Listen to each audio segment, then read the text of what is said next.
ಇವತ್ತು 11ನೇ ಅಂತಾರಾಷ್ಟ್ರೀಯ ಯೋಗ ದಿನಾಚರಣೆ ವಿಶಾಖಪಟ್ಟಣದಲ್ಲಿ ಪ್ರಧಾನಿ ಮೋದಿಯವರಿಂದ ಯೋಗ ಪ್ರದರ್ಶನವಾಯಿತು. ಆಂಧ್ರಪ್ರದೇಶದ ವಿಶಾಖಪಟ್ಟಣದಲ್ಲಿ ಮೋದಿಯವರು ಭಾಗಿಯಾಗಿದ್ರು. ಒಂದು ಭೂಮಿ ಒಂದು ಆರೋಗ್ಯಕ್ಕಾಗಿ ಥೀಮ್ನ ಅಡಿ ಈ ಬಾರಿ ಯೋಗ ದಿನಾಚರಣೆ 26 ಕಿಲೋಮೀಟರ್ ಕಾರಿಡಾರ್ನಲ್ಲಿ 3 ಲಕ್ಷಕ್ಕೂ ಹೆಚ್ಚು ಜನ ಭಾಗಿಯಾಗಿದ್ರು. ಆರ್ಕೆ ಬೀಚ್ನಿಂದ ಭೋಗಂಪುರವರೆಗೆ ಕಾರಿಡಾರ್ ನಿರ್ಮಾಣ. ಆಂಧ್ರ ಸಿಎಂ ನಾಯ್ಡು, ಡಿಸಿಎಂ ಪವನ್ ಕಲ್ಯಾಣ್ ಕೂಡ ಯೋಗ ದಿನಾಚರಣೆಯಲ್ಲಿ ಭಾಗಿಯಾಗಿದ್ರು. ದೇಶದಲ್ಲಿ ಮೋದಿ ನೇತೃತ್ವದಲ್ಲಿ ಸಾಮೂಹಿಕ ಯೋಗ ದಿನಾಚರಣೆಯನ್ನು ಆಚರಿಸಲಾಯಿತು.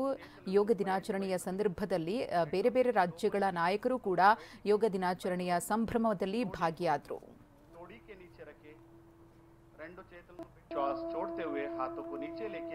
ಗಮನಿಸ್ತಾ ಇದ್ದೀರಿ ಪ್ರಧಾನಿ ನರೇಂದ್ರ ಮೋದಿ ಅವರು. ಹಾಗೆಯೇ ವಿಶಾಖಪಟ್ಟಣದಲ್ಲಿ ಆಂಧ್ರ ಸಿಎಂ ಚಂದ್ರಬಾಬು ನಾಯ್ಡು, ಡಿಸಿಎಂ ಪವನ್ ಕಲ್ಯಾಣ್, ಇನ್ನು ದೇಶದ ಬೇರೆ ಬೇರೆ ಭಾಗಗಳಲ್ಲೂ ಕೂಡ ಯೋಗ ಅಭ್ಯಾಸವನ್ನು ಮಾಡಲಾಯಿತು. ಡೆಹ್ರಾಡೂನ್ ರಾಷ್ಟ್ರಪತಿ ದ್ರೌಪದಿ ಮುರ್ಮು ಅವರು, ಯುಪಿ ಸಿಎಂ ಯೋಗಿ ಆದಿತ್ಯನಾಥ್ ಅವರು, ರಕ್ಷಣಾ ಸಚಿವ ರಾಜನಾಥ್ ಸಿಂಗ್ ಅವರು ಉಧಂಪುರ್ನಲ್ಲಿ ಯೋಗ ದಿನಾಚರಣೆಯ ಯೋಗಾಭ್ಯಾಸದಲ್ಲಿ ಭಾಗಿಯಾಗಿದ್ದರು.